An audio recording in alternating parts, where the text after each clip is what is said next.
ଯୁକ୍ତ 2 ନାମଲେଖା ପାଇଁ ମେ 24 ତାରିଖ ଶନିବାର ଦିନ ଆବେଦନ ପ୍ରକ୍ରିୟା ଆରମ୍ଭ ହେବ।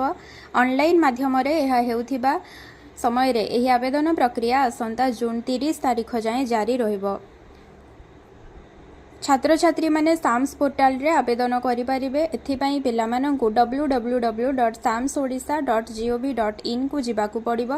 ଜୁଲାଇ 7ରେ ପ୍ରଥମ ମେରିଟ୍ ଲିଷ୍ଟ ବାହାରିବ। ଜୁଲାଇ 8ରୁ 14 ଯାଏଁ ଆଡମିସନ୍ ପ୍ରକ୍ରିୟା ଜାରି ରହିବ। ଜୁଲାଇ 24ରୁ ଯୁକ୍ତ 2 ପ୍ରଥମ ବର୍ଷର ପାଠପଢ଼ା ଆରମ୍ଭ ହେବ ବୋଲି ଉଚ୍ଚ ମାଧ୍ୟମିକ ଶିକ୍ଷା ନିର୍ଦ୍ଦେଶାଳୟ ପକ୍ଷରୁ ବିଜ୍ଞପ୍ତି ପ୍ରକାଶ ପାଇଛି।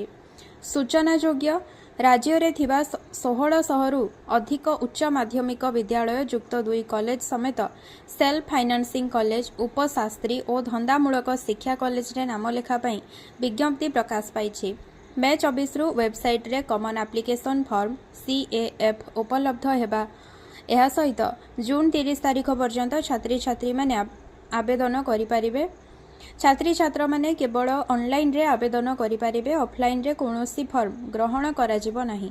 ଫର୍ମ ପୂରଣ କରିବା ପୂର୍ବରୁ ଛାତ୍ରଛାତ୍ରୀମାନେ CAFକୁ ଭଲ ଭାବେ ପଢ଼ିବାକୁ ଉଚ୍ଚ ମାଧ୍ୟମିକ ଶିକ୍ଷା ନିର୍ଦ୍ଦେଶାଳୟ ପକ୍ଷରୁ ପରାମର୍ଶ ଦିଆଯାଇଛି।